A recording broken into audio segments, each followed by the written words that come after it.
Welcome to Moments with Marianne. This is your host, Marianne Pastana, and we're here today with special guest, Carla Malden, as we discuss her books, My Two and Only, Shine Until Tomorrow, and the autobiography, When Do I Start, that she published with her Academy Award-winning father, Karl Malden. So are you looking for a captivating read, or perhaps your next book club pick that would engage the author? Well, we're going to touch on that in this discussion. Raised in Los Angeles, Carla Malden began her career working in motion picture production and development before becoming a screenwriter. Along with her father, Academy Award-winning actor Karl Malden, she co-authored his critically acclaimed memoir, When Do I Start? More recently, Malden published After Image, a broken-hearted memoir of a charmed life, her own fiery personal account of battling the before and surviving the after of losing her first husband to cancer. So let's welcome to the show, Carla Malden. Thank you so much for having me. What an honor it is to have you here. And my goodness, you have such an amazing background. I think the best thing to do is just kind of start with your life in general and your personal experiences. So why don't you share with us what was like kind of growing up in Hollywood?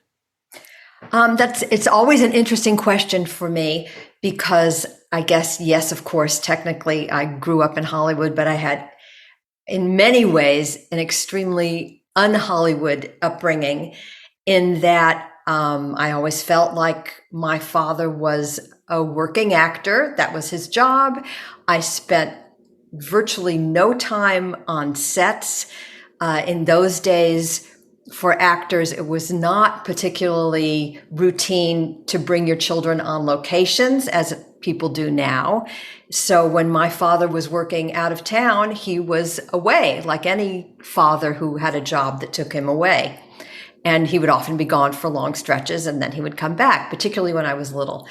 All that said, I lived on a street in a canyon here in Brentwood, Los Angeles, where there just happened to be many actors and movie people who lived up and down the street who were our closest family friends. So really, that was just normal for me. But only as I've gotten older have I realized how really fortunate I was and how incredibly special it was to have that cluster of friends who were not only, major sort of stars, but also really wonderful, creative, funny people who were interested in us as children, as people, not just as the children of their friends. So it was a really special upbringing. I'm coming to realize more and more as I get older. Now, you also went to school with a lot of these same people who you ended up growing up with that were kind of in the movie industry? I did. I went to a private girls' school as a younger child up through the 9th grade. And that wasn't so much of a sort of entertainment industry oriented group of kids. But then for high school, I went to a school that just happened to be more oriented that way because it was more progressive and more focused on the arts. And yeah, there were a lot of people there who had parents in show business. So let's talk about your dad, Karl. What an extraordinary actor he was.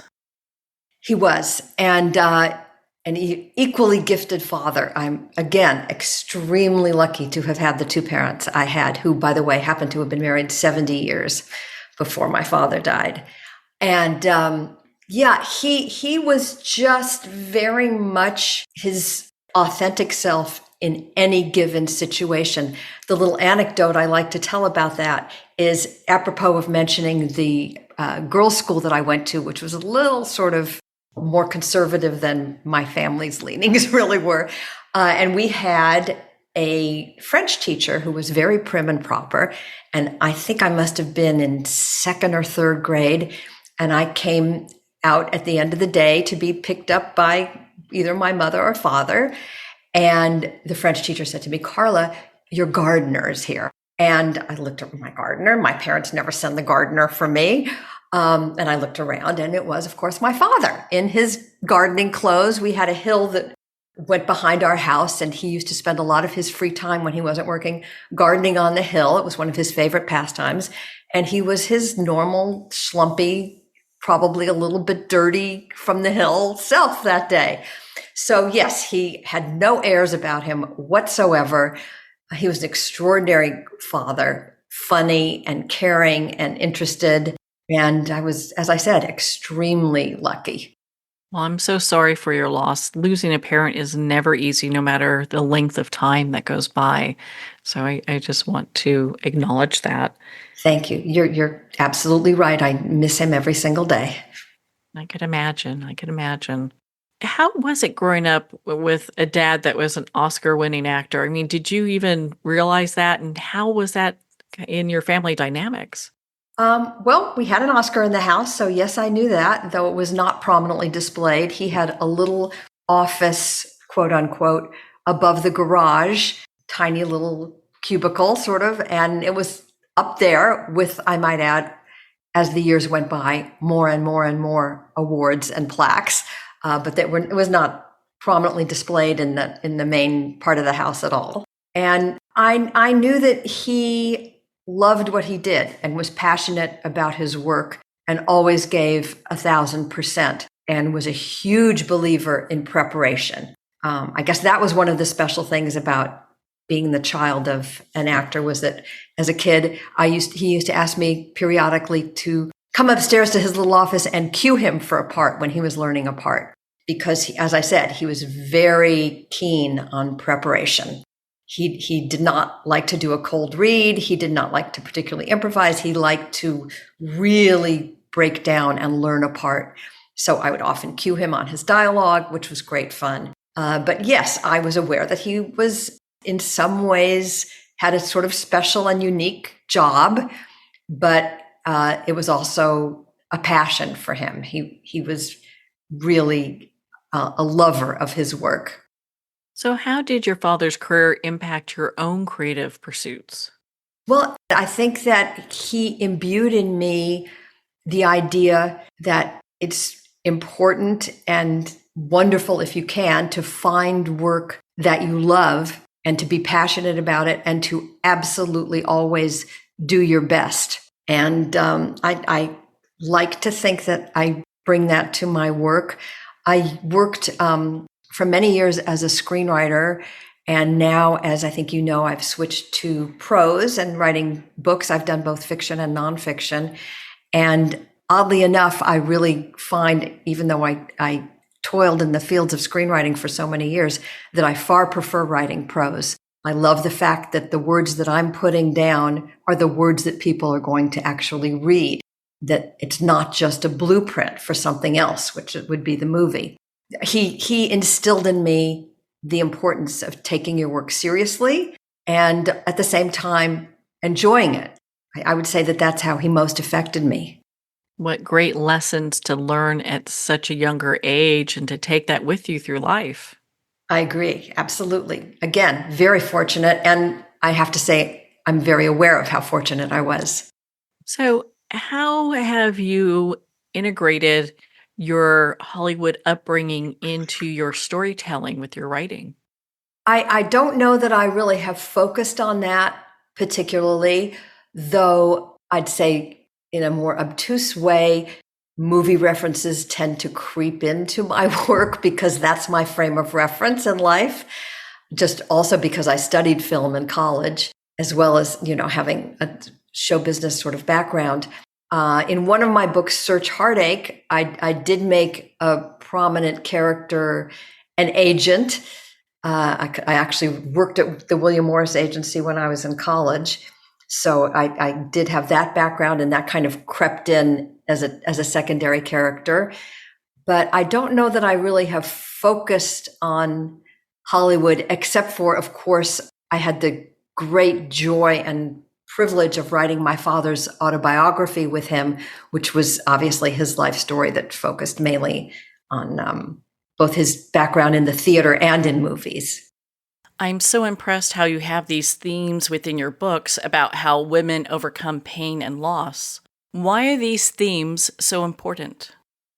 I think because I've grappled with that myself. I lost my first husband at a relatively young age after he had cancer for less than 1 year.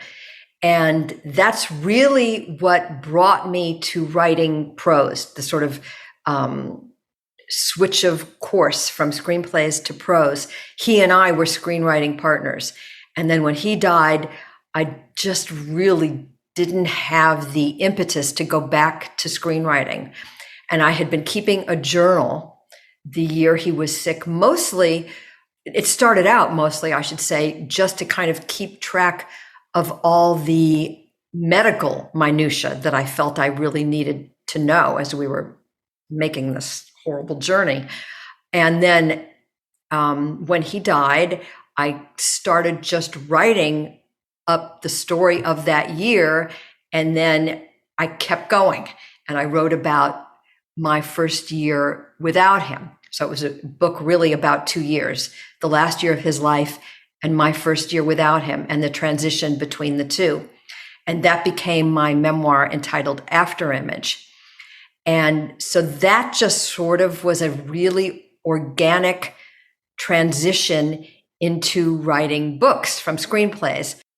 And I had so enjoyed the experience of writing my father's book with him. I actually did the writing, even though it was in his voice. I would go up to his office and interview him maybe 3 or 4 days a week. And then I'd come home and write it up and go back and ask him, sort of 1 step forward, 2 steps back, interviewing him, asking him questions more deeply probing into the same material and then moving forward. Anyway, I had so enjoyed that process that kind of spurred me on to turn my journaly words into a book. And then I so enjoyed that process, even though it was incredibly painful. I enjoyed the writing of it, that I just stuck with books and have been since. Well, we're so glad that you've written these books. They are such captivating reads. And what a profound journey that must have been, spending that time with your father for the autobiography. You must have learned so much about his life than most children ever learn about their parents. Absolutely. I say again, it was really one of the great joys of my life. It took us about 2.5 years from start to finish. And it was just an extraordinary experience. And you're right. I know how unique it is. And I can't recommend it highly enough to other people, regardless of what their parents' occupation is, or if they had no occupation.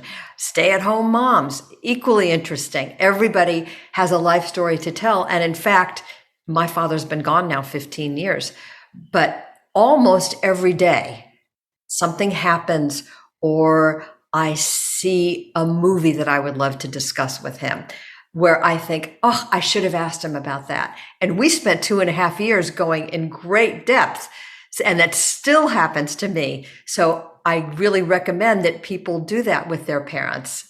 And that they don't have to be writers. They can just video them. Well, on that note, we're going to pause here for a quick break. We've been speaking with Carla Malden in regards to her books, My Two and Only, Shine Into Tomorrow, and the book she co-authored with her Academy Award-winning father, Karl Malden, When Do I Start? You've been listening to Moments with Marianne. We'll be right back after these messages from our sponsors.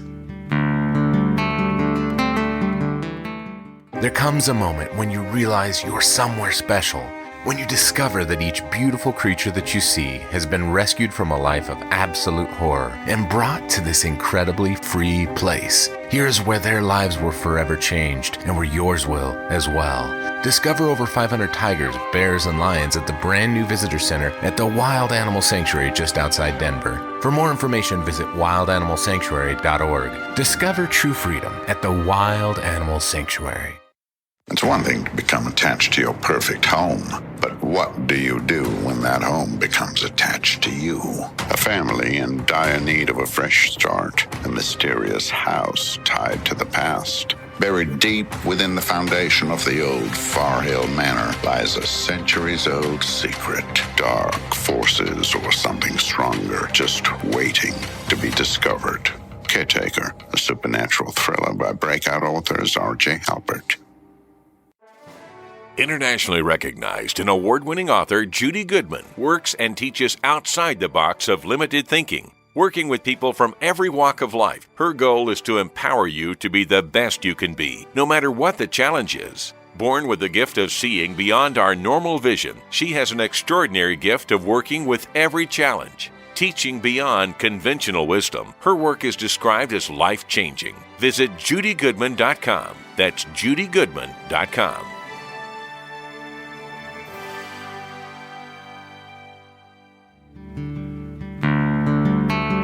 I'd like to thank Jason Eastwood at Guitarfulness for sharing his inspiring music and talent with us. His music is known worldwide for cultivating atmospheres of harmony, inner peace, and clarity. Visit Jason's website at guitarfulness.com. Join his newsletter, be part of his community, and download his music. Welcome back to Moments with Marianne. We're here today with special guest Carla Malden, who's here sharing with us her books, My Two and Only, Shine Until Tomorrow, and the book co-authored with her Academy Award-winning father, Karl Malden, When Do I Start? What a gift to co-author an autobiography with your father. I can only imagine the stories that came up that maybe you've never heard before. Well, I certainly did. I was surprised during the process of how many stories he told me that I had never heard before, and things about his relationship with his own father that were very motivating for him that I had never really realized. Wow. No wonder so many people are resonating with that book.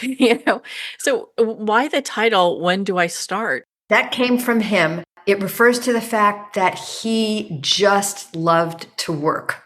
And that when most of the time, when he was offered a part in a movie, or in his earlier days in the theater in New York, his first question was, when do I start? Because he just loved to work. So that the title came from him. I love that. Absolutely love that. And I mean, even your book, After Image, I mean, goodness, what a page turner that is. And it is so authentic and raw, but you go through these different layers of grief and gratitude. Do you think that's why so many people are resonating with that book too? I do.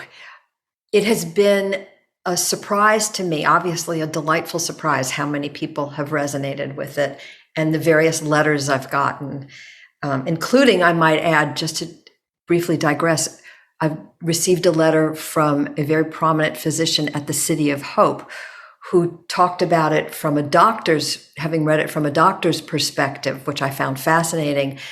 And he alluded to a passage in which I talked about how I kept replaying in my brain the various things the doctors had said to us and parsing them for meaning. I remember early on, the oncologist said, "This is not incurable," and going home and rolling it over in my mind. Why did he say that? Why did he not say this is curable? That kind of thing. And that really struck a chord with this City of Hope physician. And he said he was going to rethink how he expressed himself, which was just amazing to me. But yes, in terms of it resonating with people who have gone through similar experiences or even not so similar, I can only guess. I really don't have, obviously, the exact answer, but I can only guess that it's because I was very honest about everything I was going through, including the things I was not particularly proud of, the things I didn't handle well, the times I took it out on my husband because I was so scared and desperate, about which I will always feel guilty, that kind of thing. Because I sort of put it all in there, the good, the bad, and the ugly, I think people come away from reading it with a sense that it's truthful and that any kind of human truth, one hopes, resonates with a reader. I would say that it does because people can see their own story, their own pain, their own grief, their own life upset within that. And it's something to really emotionally connect with. And I really felt the same way when I was reading that book. Thank you so much. Yes, I think also it was interesting for me to get that feedback, in that what I had thought was a really unique and solitary experience turned out not to be. So that was fascinating for me too. You have so many great books to talk about, and I've got a couple more here I'd love to just dive into with you. And Shine Until Tomorrow. Can you share what that book's about? Absolutely. It is, well, first of all, let me say I originally wrote it as a YA book, a young adult book for tweens and teens. And I've been thrilled to discover how much it's crossed over into an adult audience. So I'll say that. But it is about a young girl from 2007, 17 years old, who either through a sort of Wizard of Oz bump on the head, or really in truth time travels. That is left ambiguous how she gets there. And she returned to 1967, San Francisco, the summer of love. And it's very much about a girl who is obsessed with her future. She wants to get to Yale. She wants to get on with being an adult. She hates being a teenager. She's condescending towards her peers. It's about this girl who has that kind of personality and drive, who goes back to the 60s to learn to live in the present. It's her weekend there and what it teaches her.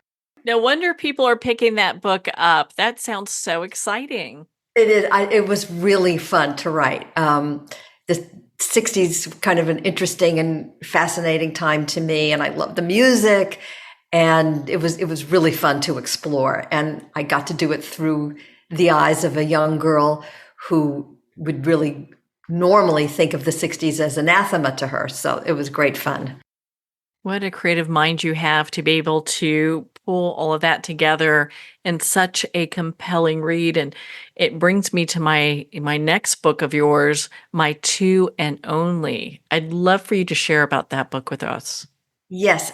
It's very, very, very loosely based on the sort of data points of my life, though everything about it is fiction. By that, I mean, it's about a widow who loses her husband in a tragic and bizarre accident, unlike my husband. And she is stuck in widowhood. She can't shift gears into really moving on with her life. She has a successful career. She's raised her children. Everything looks like it's moved ahead, but in her heart, she's very much stuck in her widowhood. In fact, she has really used her widowhood as a way of defining herself. And she meets someone, and despite everything she thinks she's capable of, she actually falls in love. And the inciting incident at the very beginning of the book is his proposing to her. And the book is basically the arc of her grappling with whether or not to accept the proposal and what that will do to her identity. We so get caught up in our identities, and people wouldn't even think about, if we are, in the position of being a widow, what kind of identity that is as well. But that's there too. Absolutely. And it's for this character, and I think for a lot of people, it becomes a kind of force field around them. That's a good excuse for not engaging with life. And I don't mean that in any derogatory way. If it's, you can also have an absolutely fine life like that.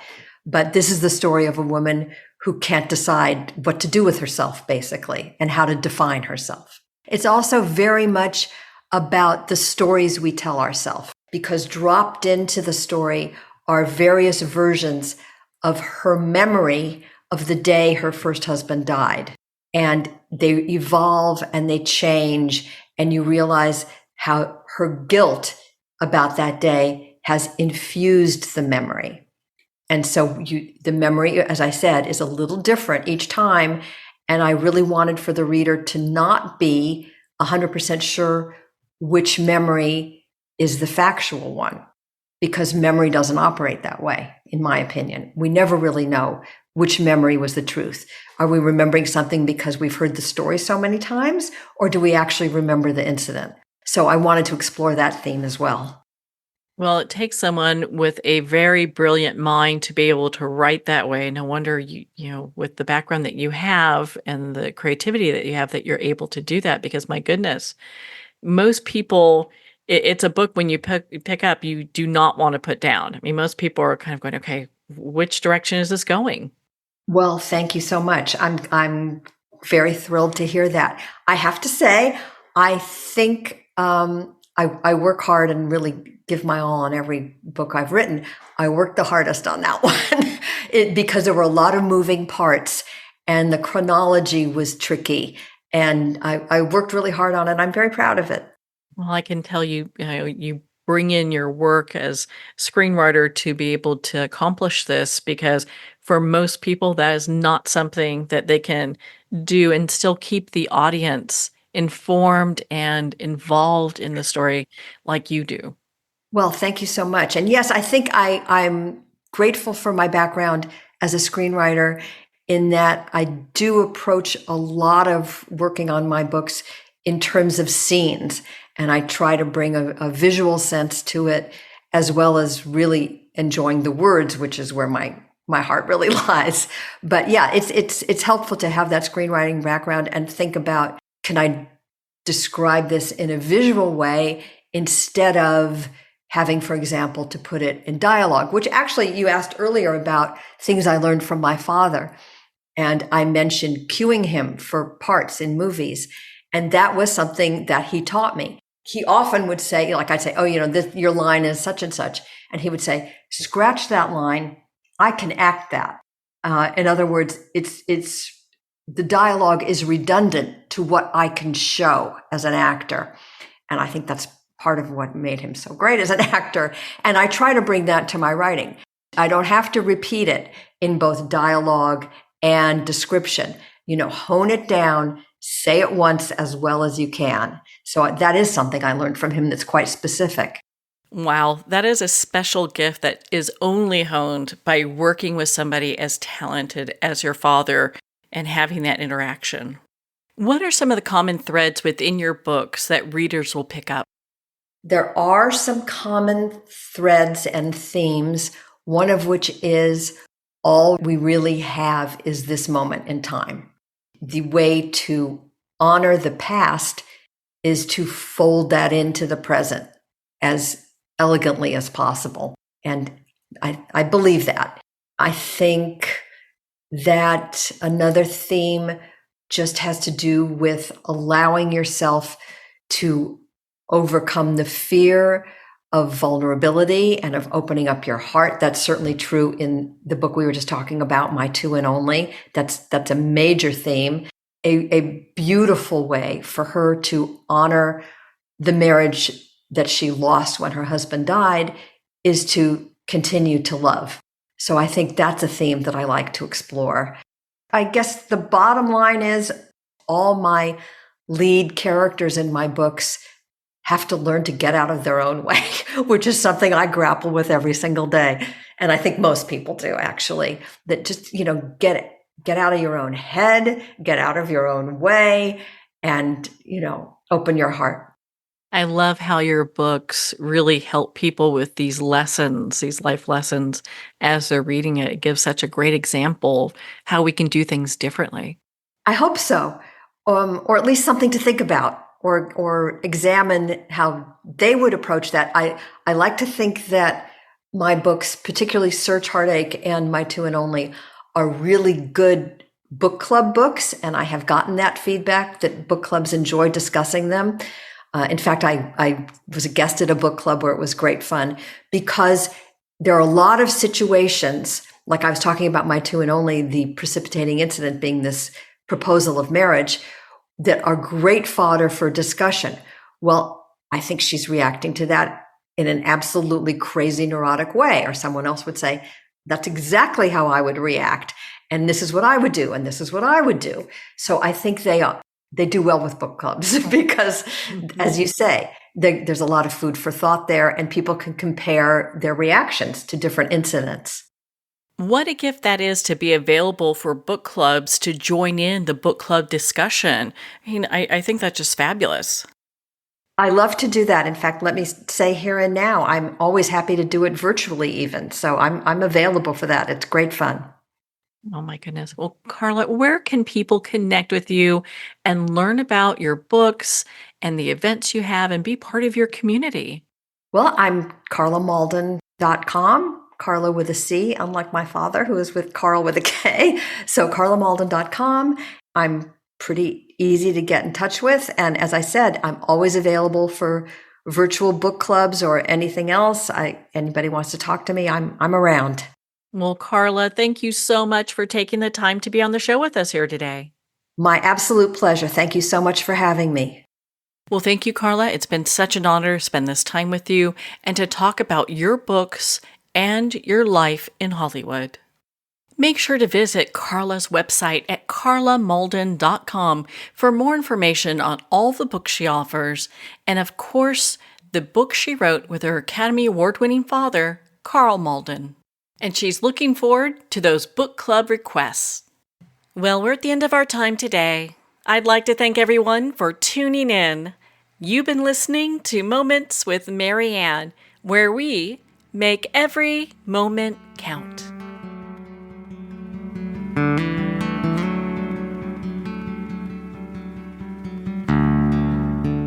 In a single moment, your life can change. Moments with Mary Ann is a transformative hour that covers an endless array of topics with the best of the best. Her guests are leaders in their fields, ranging from inspirational authors, top industry leaders, and business and spiritual entrepreneurs. Each guest is gifted and a true visionary, a recognized leader in her own work, and while teaching others to develop, refocus, and grow, Mary Ann will bring the best guest and sometimes a special surprise. Don't miss this. You never know just which moment will change your life forever. Make sure to tune in and visit momentswithmaryann.com for more information.